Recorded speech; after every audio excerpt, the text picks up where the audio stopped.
Dr. Hans-Georg Maaßen for many years, and BFV are a vital partner for MI5 at the heart of a sophisticated European intelligence network. And Germany is, of course, at the heart of Europe, and so it feels right that I'm in Berlin today as the place to give the first public speech of a serving Director General of MI5 outside the UK. So thank you, Hans-Georg, for the invitation. And as you said earlier, I'm glad to be here honouring my promise to come. So thank you. Today I want to offer my reflections, of course, on our subject today, which is the shared hybrid threats that European nations face, from hostile activity by states, but also from international terrorism. I also want to talk about how a joined-up European security response is critical to tackling these threats. And I want to give a flavour of what this response actually looks like today. I believe the phrase in German is Zusammenarbeit, to be delivering success together where delivering it alone is just not possible. So first, the current threat landscape. We're living in a period where Europe faces sustained threats and sustained hostile activity from certain states. And let me be clear, by this I don't just mean spies spying on other spies, spies following each other around at the dead of night. I mean the deliberate, targeted, malign activity intended to undermine our free, open and democratic societies, to destabilise the international rules-based system that underpins our stability, security and prosperity. The chief protagonist amongst these hostile actors today is the Russian government. Notice I don't say Russia. The United Kingdom has the utmost admiration and respect for the people of Russia, for their proud culture and long history. I myself studied the Russian language at school. We have no desire to escalate tensions or to go back to the tense and dangerous times that Europe lived through during the Cold War. Berlin, more than most cities, knows what that felt like. One of the Kremlin's central and entirely admirable aims is to build Russian greatness on the world stage. There are ways open for it to do that as part of the rules-based order. But its repeated choices have been to pursue that aim through aggressive and pernicious actions by its military and intelligence services. Instead of becoming a respected great nation, it risks becoming a more isolated pariah. We want cordial relations with the Russian government and for it to live up to its international obligations, taking its place on the world stage in the rules-based order. We look forward to that day. But our respect for Russia's people and desire for a productive relationship cannot and must not stop us from calling out and pushing back on the Kremlin's flagrant breaches of international rules. Leaders across Europe and the world have taken a stand. They've sent a strong message that the first use of a nerve agent in Europe since the Second World War and supporting and protecting the Syrian regime's horrific use of chemical weapons to kill and maim civilians is simply not acceptable. But also, the Russian government's invasion of Crimea, the taking of territory from another sovereign European country by force, cannot be acceptable. Seeking to interfere with legitimate democratic elections in the US and in France is not acceptable. Attempting to mount a coup against the elected government of Montenegro is not acceptable, and neither is unleashing cyber attacks of the sort that you've already heard about this morning against our countries and institutions, including the attacks that you've heard about against German institutions like the Bundestag here in Berlin. Our adversaries have proven to be early adopters of technology, particularly internet technologies, those extraordinary and exciting advances that increasingly power our economies and our lives. Age-old attempts at covert influence and propaganda have been supercharged in online disinformation, which can be churned out at massive scale and pace and little cost. The aim is to sow doubt by flat denials of the truth, to dilute truth with falsehood, divert attention to fake stories, and do all they can to divide alliances. Barefaced lying seems to be the default mode, coupled with ridicule of critics. The Russian state's now well-practiced doctrine of blending media manipulation, social media disinformation, and distortion, along with new and old forms of espionage, and high levels of cyber attacks, military force, and criminal thuggery, is what is meant these days by the term hybrid threats. In the UK, we saw this approach again in Salisbury. The reckless attempted assassination of Sergei Skripal using a highly lethal nerve agent put numerous lives at risk, including that of his daughter. It was only through near miraculous medical intervention that his and his daughter's lives were saved and wider preventive action was able to be taken. The attack was swiftly followed by a cynical and distasteful information campaign to sow confusion and doubt.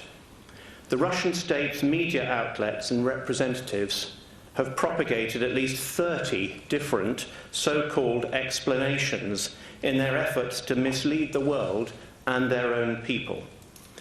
One media survey in the UK found that 2/3 of social media output at the peak of the Salisbury story came from Russian government-controlled accounts. Whatever nonsense they conjure up, the case is clear. Similarly, after the sickening attack on the people of Duma in Syria, the Russian state machine pumped out a torrent of lies aimed at undermining international consensus and well-established systems to protect innocent civilians from chemical weapons.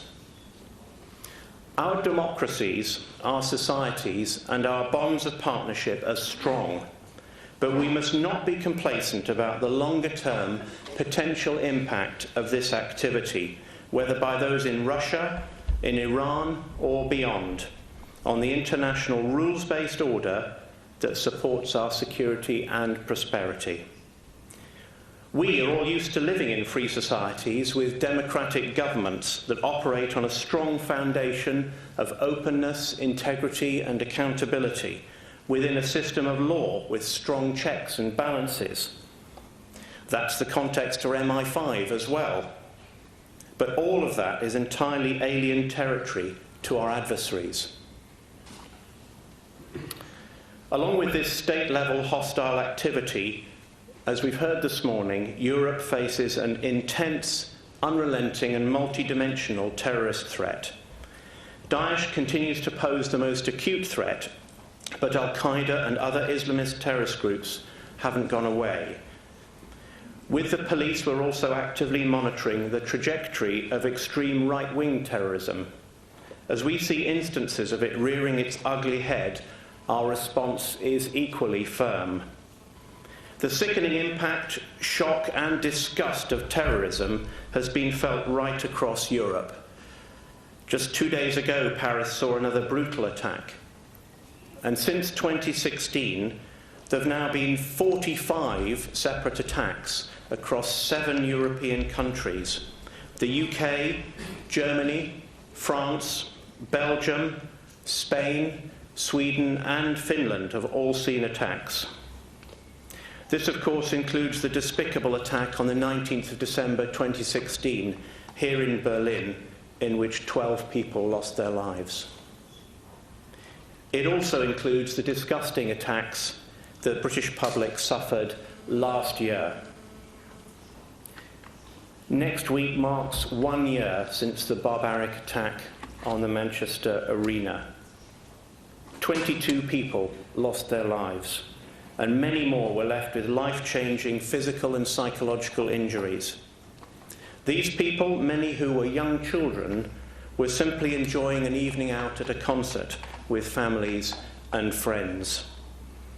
The 13 people killed in 2 attacks in London last year were also just going about their everyday lives.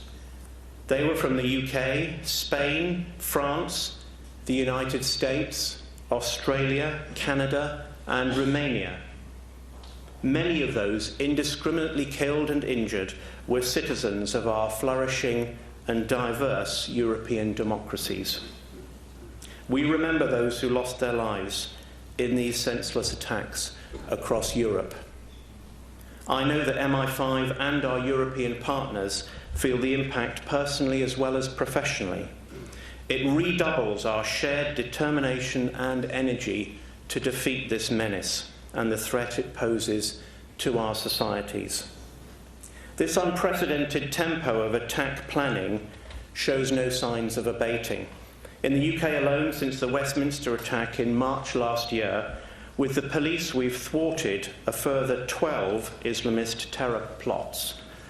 12 occasions where we have good reason to believe a terrorist attack would otherwise have taken place in our country. That brings the total number of disrupted attacks in the UK since 2013 to 25. This upshift in threat is, of course, driven by Daesh's murderous ideology. Whilst Daesh has now lost its false caliphate in its strongholds in Syria and Iraq, tackling the group as a movement will require sustained international focus for years to come. As I speak today, they are seeking to regroup, and the threat seems likely to persist. I describe the terrorist threat as three-dimensional because plots germinate at home, abroad, and online. Terrorism operates across those 3 spaces. Online, Daesh pumps out its vile propaganda and practical instruction. Daesh's twisted ideology continues to influence vulnerable and violent individuals across Europe and beyond to use crude but deadly methods to kill, from stabbings to vehicle attacks, from bullets to bombs, from hard to soft targets. In Syria and other spaces of low or no governance, Daesh still aspires to generate and direct devastating and more complex attacks. Terrorism is not new, but amplified and accelerated by the reach and tempo of technological change. Today it is more global, more multidimensional, and of a different order of pace and intensity than Hans-Georg and I have seen in our careers. I'm conscious that I've so far painted a rather bleak picture, and maybe that's an occupational hazard for people in the jobs that Hans-Georg and I and our other colleagues here do. The threat landscape I've described is shared across the nations of Europe, and that is how we address it. The picture is dynamic, and it can at times be dazzlingly complex, all the time shifting form and flitting across borders, straddling the cyber and real worlds, part in the light and part inhabiting the murky corners of the internet. Our talented police and intelligence colleagues across Europe who combat the scourges of child sex exploitation, serious and organised crime, and modern slavery are working against a similar canvas.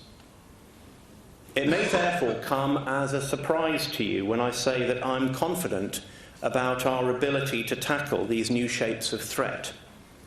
I'm confident because of the commitment, talent, and skill of the people working against these threats. I'm confident because of the strength and resilience of our democratic systems, and the resilience of our societies, and the support of the public. I'm also confident because of the robust framework of law, oversight, transparency, and accountability that UK agencies work within, and the values that we share with our European partners. But I'm particularly confident because I firmly believe in the power of partnerships. by thickening existing partnerships, developing new ones, and working in new and different ways, we can find and stop the vast majority of those seeking to do us all harm. Partnerships are at the heart of our work. In the UK, MI5 is very closely partnered with SIS, with GCHQ, and with our police and military colleagues across all areas of our work. We're working ever more closely and innovatively with both central government and local agencies, whether calling out hostile propaganda by malign states or supporting individuals at risk of being radicalised to the point of violence.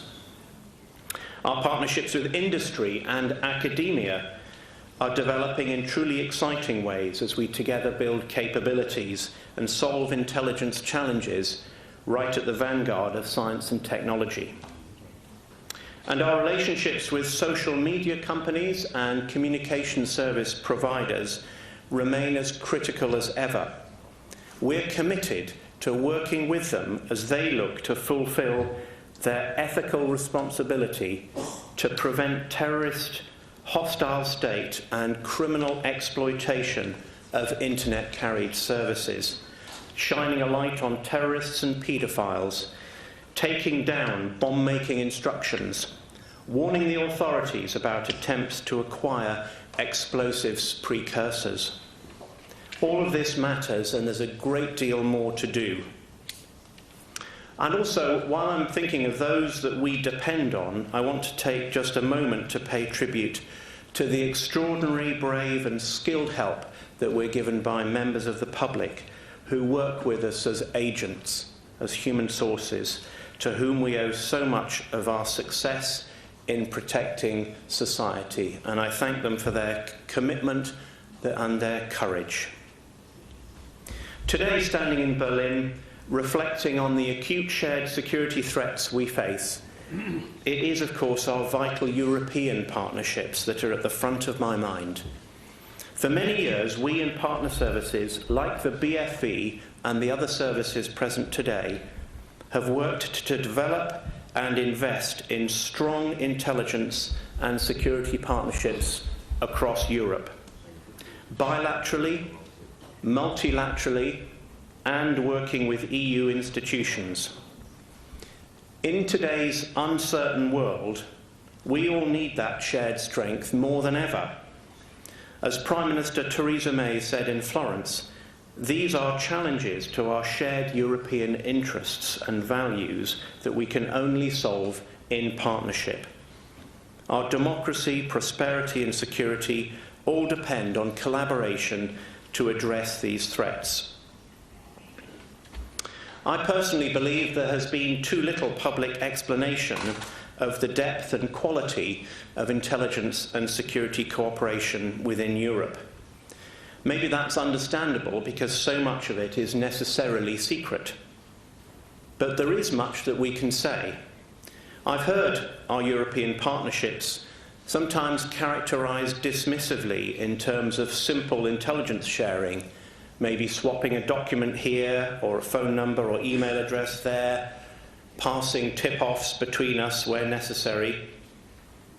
But this totally misrepresents and underdescribes the advanced arrangements, systems and structures that European security services have together built and that we need to continue to build on to keep pace with shifting threats and technologies. European intelligence cooperation today is simply unrecognisable to what it looked like even 5 years ago. The vast majority of my intelligence officers in MI5 will spend huge chunks of their careers working collaboratively with European colleagues. I'd like to tell you a bit more about what this collaboration actually looks like and what I mean by it.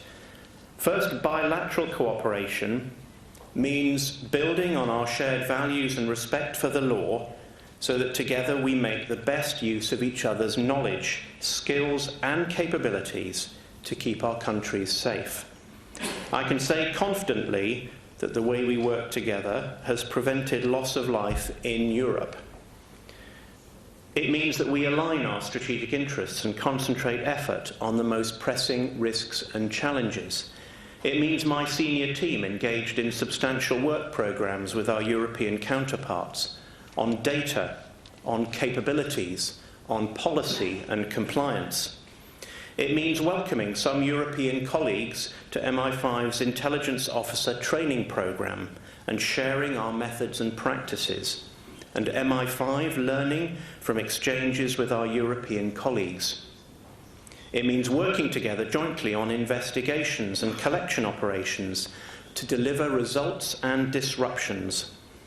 Indeed, we have another session here in Germany soon. Together we'll be building on recent joint work on running and protecting the human sources who risk their lives to protect us. And we will be continuing to learn from each other's methodology on spotting so-called lone actors. These partnerships also mean being there for each other when times are tough. I was overwhelmed by the generous support that poured in from my European colleagues, including many here today, following the terrorist attacks in the UK last year. And it wasn't just sentiment. BFV and the others made a material contribution to supporting our investigations into those attacks, including the Manchester attack.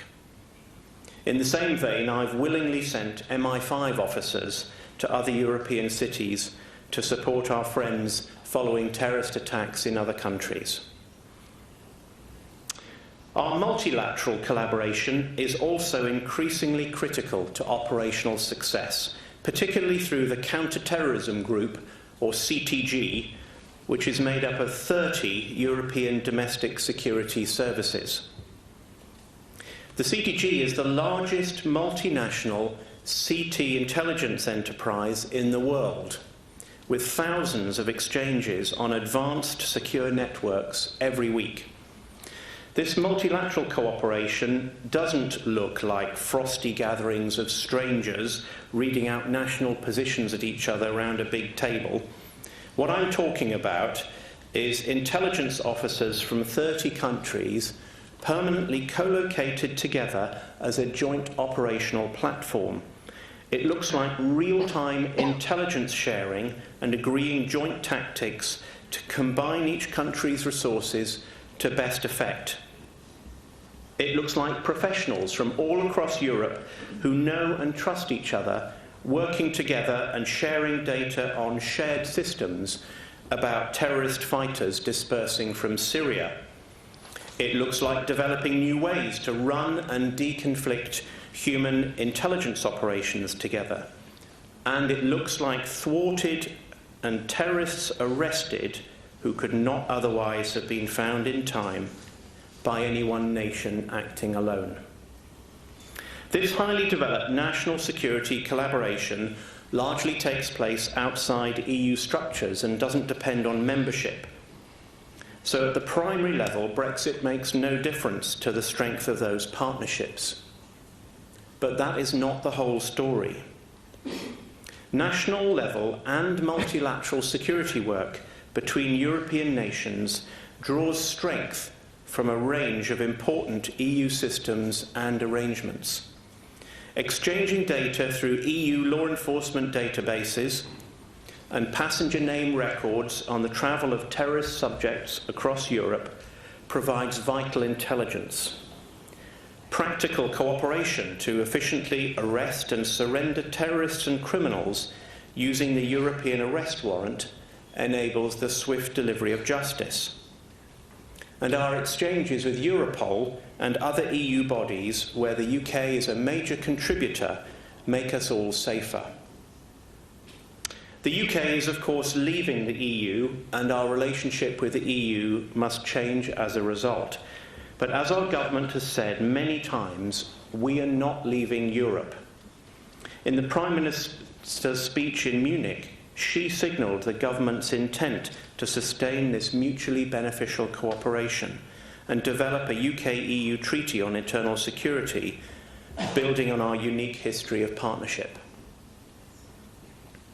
MI5 and my SIS and GCHQ colleagues are absolutely and necessarily committed to continuing to develop our contribution to collective security. That is what the threats require. It is an unconditional commitment. We must not risk the loss of mutual capability or weakening of collective effort across Europe. I don't do politics, but it is, of course, political arrangements, laws and treaties that permit or constrain what we can do together as agencies protecting our countries and Europe. So it's as a security practitioner that I hope for a comprehensive and enduring agreement that tackles obstacles and allows the professionals to get on with the job together. We owe that to all our citizens across Europe. I started out today by describing the shifting threat landscape and the impact of technology. An intense and diverse terrorist threat with plots that can come at us more quickly and which can be harder to detect. Cyber threats that defy geography, and how the Russian state and others seek to undermine the international rules-based order that underpins our security.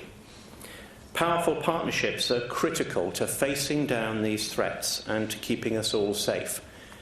I hope I've given you a flavour of what these partnerships look like today, but also why we need to keep building and strengthening them. I've said that I'm optimistic of the future, and that's so, but I don't underestimate the challenge. It requires sustained collective investment of effort, grit, and political will. But it's only through partnerships that we succeed. It's by working with partners in Europe and beyond that we find the intelligence fragments we need to get ahead of terrorist attacks. And it's by working together that we deal with attacks by the Russian government and other states and shine a light through the fog of lies, half-truths and obfuscation that pours out of their propaganda machines. So if I may, I'd like to thank not just my good friend and colleague Hans Gilg, but all of my European counterparts, including those here today. The French, Dutch, Belgian, Scandinavian, Baltic, Western European, Southern, Central and Eastern European services, too many to list and name, and all the myriad of partners we work with across Europe to keep all of our citizens safe. I say thank you to you all. If my 35 years in intelligence work has taught me anything, it is probably that I should be extremely cautious in making predictions about the future.